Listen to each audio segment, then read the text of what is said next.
Bonjour à tous, je suis Gilles Mansillon, je venais vous saluer aujourd'hui, je vais discuter de quelques idées. La première, c'est ça serait bien d'essayer de le faire aujourd'hui. C'est-à-dire, s'il y a quelque chose qu'on doit faire, il ne faut pas attendre le 1er janvier de prendre une résolution sur les choses que l'on veut changer dans notre vie, c'est de le faire aujourd'hui pour être prêt pour ce portail du 12-12 qui va nous amener sur le solstice, qui va nous amener sur cette nouvelle année. Alors c'est assez marrant parce que il y a une pleine lune au 12-12, il y a une pleine lune en Gémeaux. Et, ça se passera à 12h12 sur la côte est à New York. Et le téléphone, c'est 212. Donc vraiment, on est dans c'est assez marrant comme conjonction, hein, de toute manière. Il y a des forces divines féminines, hein, comme Madame Marie, qui va superviser tout ce procédé avec ces nouvelles énergies du 12-12. C'est un peu comme un portail. Mais enfin, il ne faut pas attendre 2020 pour créer ces changements, hein, si possible. Rentrer directement, c'est entrer en alignement, hein. Euh, Parce qu'on a fait plus de la moitié du chemin. Le chemin le plus dur a déjà été fait. Donc maintenant, c'est juste arriver à aller, au plus ça s'avance, au plus on a de connaissances, même si au plus les choses vont facilement. On arrive à rediriger notre énergie. Parce qu'il faut passer de la résolution à l'action. On dit les faibles prennent des résolutions, mais les forts agissent. Donc c'est une question d'agir. Savoir que l'amour divin c'est quelque chose qu'on a tous, c'est inné pour tous les êtres et toutes les choses reçoivent cet amour divin, mais on vit dans un univers magnétique où on est la somme, on est le produit, disons, de toute notre créativité. Bon, bien sûr, au départ, il y a l'origine, il y a l'environnement social, culturel dans lequel on est né, hein, c'est les relations, les conditions karmiques puis il y a l'astrologie aussi, le filtre de perception, mais on a choisi ça avec beaucoup de minutie, hein. On a choisi chaque incarnation, c'est l'âme qui choisit son incarnation pour arriver à tirer le maximum de bénéfices de cette incarnation, de cette manifestation. Et donc, vu qu'on vit dans un univers qui est magnétique, on doit produire quelque chose, c'est la troisième loi, on reçoit ce que l'on donne. Donc, au plus on donne d'énergie positive, au plus on reçoit de cette énergie positive qui nous est reflétée comme un miroir. Et donc, il faut essayer d'éviter de regarder les problèmes qui peuvent nous entourer dans le monde de la 3D et se concentrer exclusivement sur ce qui est voulu, sur ce qui est, sur ce qui est sur ce qui est manifestable, disons, ce qui est l'expérience que l'on veut vraiment avoir. C'est une question de se souvenir du futur, parce que quand on est ouvert au monde de la vision, notre moi supérieur nous envoie des marqueurs. C'est l'état des probabilités ou des possibilités, mais il y a cette ligne temporelle qui est soutenue par le monde spirituel, par l'esprit, et qui est la voie de la destinée, la voie de la liberté, la voie de l'abondance pour tous les êtres sur Terre. Au départ, on doit créer ces conditions à l'intérieur de nous pour se délivrer de nous-mêmes, et après, ça fait partie du procédé. Tous les êtres ont en eux la clé pour arriver à cette libération. Euh, faut faire attention de ne pas être trop, s'impliquer trop dans les réseaux sociaux. Tout ça, c'est pas vraiment la réalité, hein. Faut arriver à lâcher prise sur toutes ces technologies. Quand je parle de tout ce qui est du domaine de la vision, je parle pas parce que l'ego a créé des cauchemars aussi qui à travers notre subconscient. Donc, il y a besoin de neutraliser et transmuter tout ça, hein, pour qu'il n'y ait plus que notre esprit mental soit complètement clair et libre d'expérimenter cette joie, ce bonheur, qui est notre héritage.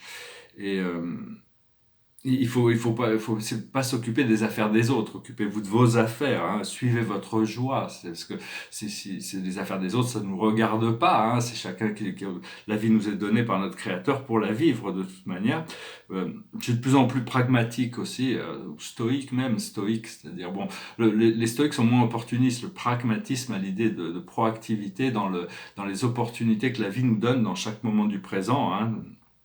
Et si jamais il y a quelque chose ou quelqu'un qui vient pour pousser nos boutons et qui nous fait sortir de notre alignement, c'est-à-dire qui nous fait réagir négativement, il faut avoir de la gratitude pour le fait qu'on arrive à prendre conscience de ça. Ça nous permet de créer un ajustement et de réagir avec lucidité. Donc, voilà, hein,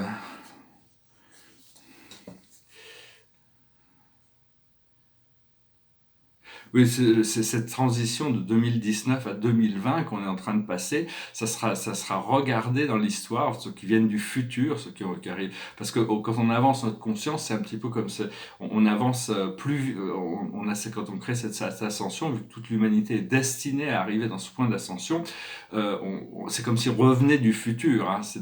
Faut pas, faut rester en contact avec son temps, mais il faut essayer de vivre dans à l'intérieur de ces dimensions supérieures de conscience 001, 0, et cette transition de 2019 à 2020 va être vraiment perçue comme un moment historique. Dans 1000 ans, les historiens du futur regarderont cette date comme charnière. Donc c'est un moment très important. On va être libéré du temps, hein. C'est le code de lumière 001, 0. Mais pas tout le monde ne va pouvoir utiliser ça, hein. C'est-à-dire il y a que ceux quand même qui sont assez qui, qui sont assez conscients qui pourront utiliser ça. Parce que la vie, c'est juste un observateur éternel et silencieux, hein. La vie, ce qu'on appelle Dieu, justement, c'est la seule chose qu'on doit reconnaître dans notre existence et dans la vie. C'est une fois qu'on a reconnu ça, tout le reste devient des détails. Euh, je voulais aussi parler de voyage astral, hein. On va pouvoir commencer à voyager. Il faut commencer. Bon, moi, ça fait longtemps que je le fais. J'ai écrit un livre pour assister dans tous ces voyages astraux et j'espère bientôt le publier cette année. C'est apprendre à quitter son corps pour aller découvrir d'autres dimensions. Poser son corps dans une position de repos et aller découvrir d'autres dimensions. Mais une fois qu'on sera complètement intégré dans cette dimension, on peut partir 6 mois et revenir à la même minute qu'on est, pas 6 mois, mais des heures, des heures et des heures, et revenir 5 minutes après être parti, hein, au même moment. C'est-à-dire que le temps n'est pas vraiment dans ces autres dimensions, le temps est beaucoup plus malléable, hein. On peut rentrer dans le temps et en sortir. Et c'est bien d'installer ces 10-15 minutes de méditation, hein, le matin et le soir. Savoir aussi que pendant qu'on dort, on visite des tas de vaisseaux spatiaux. Il y a des endroits où on a pris il y a des vaisseaux intergalactiques, des vaisseaux de lumière, où on a cette connexion. Notre âme a une connexion avec ces plans galactiques. Et donc, il y a des endroits qu'on visite vraiment très, très régulièrement. On a même nos quartiers, on a nos habitudes là-haut aussi, mais on n'a pas encore réconcilié ce plan éternel de l'âme avec notre plan de la conscience terrestre. On n'est pas une planète consciente, en pleine conscience, disons. Et donc on va visiter ces vaisseaux la nuit, hein. Euh, oui, donc et une fois qu'on a pratiqué cette méditation, donc ce moment de méditation, le matin et le soir, c'est arriver à pratiquer 5-10 minutes, de rentrer dans notre vision, de rentrer dans notre manifestation, de s'habituer aux énergies, même si quand on voit le futur, ou on nous le rappelle, ou on nous le montre, on n'a pas tous les éléments, on a des signes, disons. Et donc voilà, hein, on se prépare aussi, je vais faire ce message un peu plus disons qu'on se prépare vraiment pour une transformation. La manière de transformer ce monde qui va arriver, ça va être la proclamation du Nessara, qui avait été signée en octobre 2000, hein, mais qui a été empêchée. C'est vraiment une libération du monde économique, une libération du monde économique et toutes sortes de technologies qui existent sur Terre, mais qui ont été enfouies, qui ont été mis dans des tiroirs où on pourra ressortir pour pouvoir assister l'humanité. Parce qu'en réalité, tout est parfait, hein. On est vraiment dans un univers parfait. Tout sert l'évolution, hein. Le plan de Dieu est infiniment parfait, infiniment parfait. Et donc, ouais, je tiens quelques cartes. Enfin bon, je suis juste là pour partager des idées, pour les ancrer, pour les communiquer.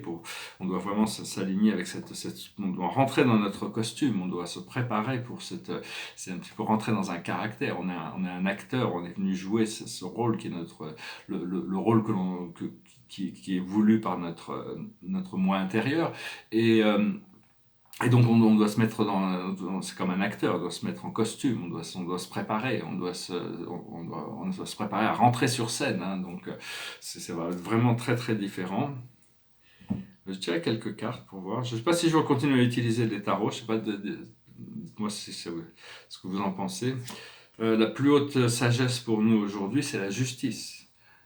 savoir qu'il y a une justice divine, même si elle peut être longue elle peut être longue, il va y avoir une libération. Si on a choisi de venir s'incarner sur Terre, c'est pour vivre dans cette joie, ce bonheur. C'est d'abord pour avoir connu l'emprisonnement, pour avoir l'appréciation ultime de la libération. Ce que l'on doit comprendre, c'est le bonheur. On doit s'élever dans des octaves de bonheur toujours supérieures. Accepter le bonheur. Ce que l'on doit faire, c'est la générosité. Et l'aboutissant, c'est la carte numéro 1, c'est la carte de l'énergie. Donc l'énergie, elle est libre, on peut faire ce que l'on veut avec, c'est nous qui créons avec cette énergie. Et je vais finir, je voulais... c'est-à-dire qu'on veut parler un petit peu de relations, des relations intimes, amoureuses, c'est-à-dire que bon, c'est quelque chose qui est divinement organisé, disons, la famille. Mais enfin, il y a certains aspects pour avoir une relation durable, il y a des éléments qui doivent être concordants, on doit être conscient des choses, parce qu'on est en train d'évoluer notre niveau de relation au niveau personnel. Personnellement, bon, il y a une relation qui a été créée là-haut, on a créé ça avant, donc j'ai une relation qui se prépare, qui arrive, c'est une connexion dans le cœur. Donc bon, après ça, il faut suivre si c'est une relation qui a été créée au paradis, sera forcément plus enrichissante que les relations qui se créent sur Terre, même si elles sont transitionnelles, elles nous amènent à ce qu'il faut, c'est partager les mêmes visions, d'avoir la même vision à long terme aussi, sinon on ne peut pas construire, parce qu'on doit construire cette relation ensemble. Il faut pouvoir prendre considération des besoins mutuels. On doit y avoir des compromis qui peuvent être trouvés parfois pour arriver à trouver la balance et l'harmonie dans le couple. Je suis en train de commencer à m'aligner sur cette relation qui arrive déjà. Il faut avoir, parce que cette relation, elle nous amène plus de stabilité enfin bon, si vous êtes des gens, pendant longtemps dans ma vie, j'étais tout le temps en couple, et puis bon, j'ai eu des longues périodes où j'ai pas besoin de ma relation avec les relations, c'était avec ma relation à moi-même, mais bon, je suis en train de m'adapter. Et donc, ce qu'il faut, c'est être disponible par rapport à son partenaire aussi, être un soutien mutuel, pouvoir vraiment s'apporter ce qu'on a aussi besoin, sans codépendance. Il faut qu'il y ait de l'amitié aussi, et être ami avec les amis de cette personne.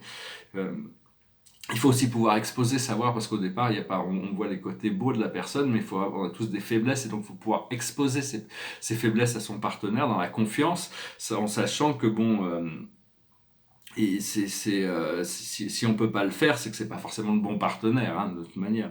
Mais bon, faut pas non plus toujours exposer faut pouvoir rigoler aussi, faut pouvoir vraiment rigoler, et avoir des objectifs individuels, avoir chacun sa vie, pour avoir chacun son espace, si possible, avoir des endroits où on n'est pas toujours l'un sur l'autre, quoi.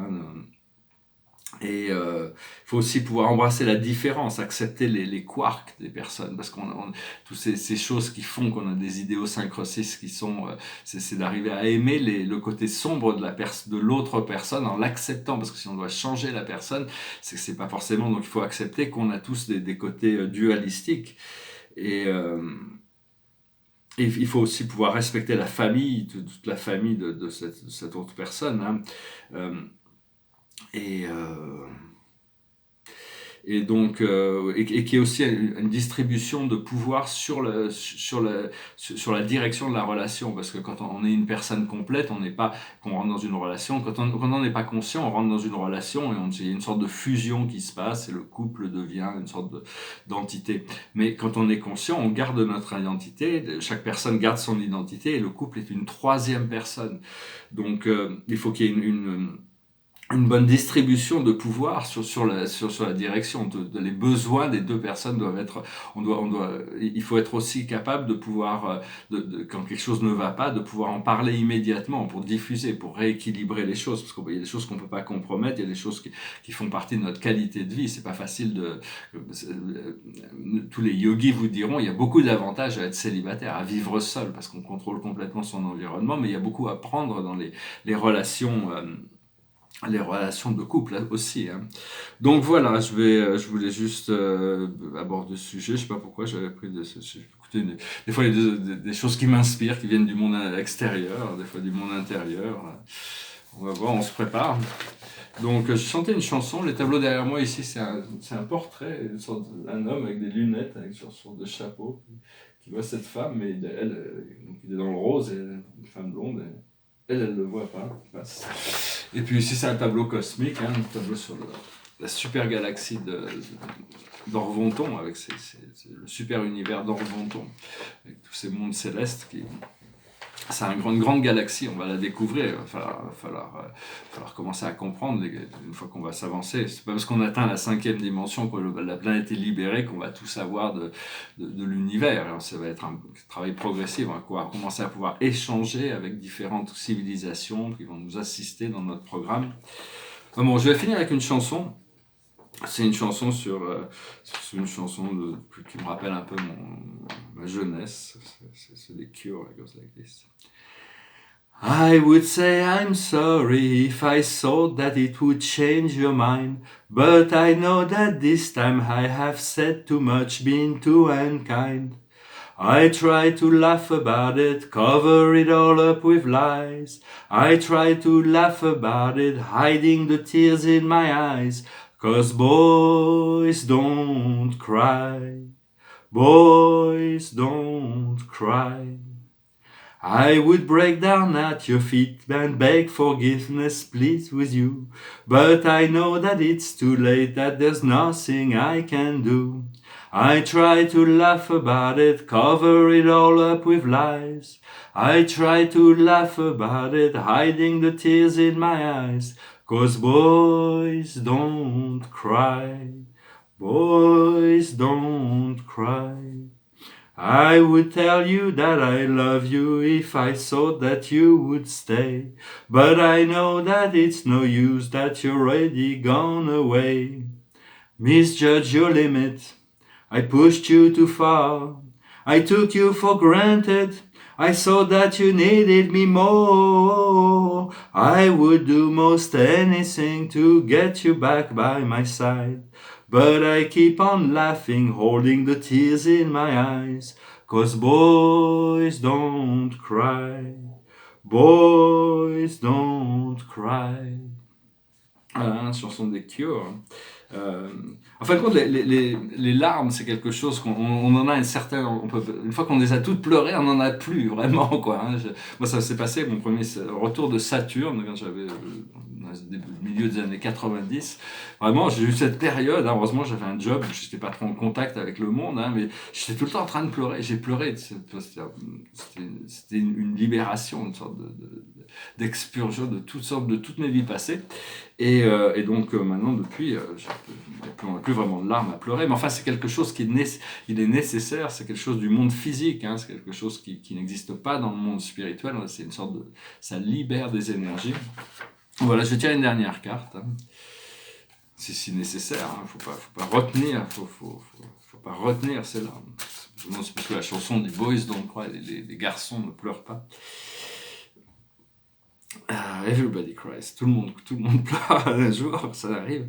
La vie, c'est que une fois après, on a la libération au bout du tunnel. La carte de la journée, c'est le 4 de Raphaël. Cherchez d'autres possibilités. Regardez le côté magique de la vie. Prenez conscience de vos émotions. Donc voilà, on est sur notre chemin. Je vous remercie d'aimer, de partager, de commenter, de souscrire, de me laisser savoir si... peut-être que je vais arrêter d'utiliser les cartes. Laissez-moi savoir ce que vous en pensez. Et de toute manière, il y a des grands changements qui se préparent. Donc voilà, on est prêt. Voilà, je vous remercie, je vous salue. Je vous souhaite un excellent dimanche et puis une très très bonne semaine devant avec cette préparation pour cette pleine lune. Cette pleine lune. En Gémeaux, les Gémeaux, c'est l'immortel et le mortel qui sont un. Voilà, je vous remercie, je vous salue, namasté.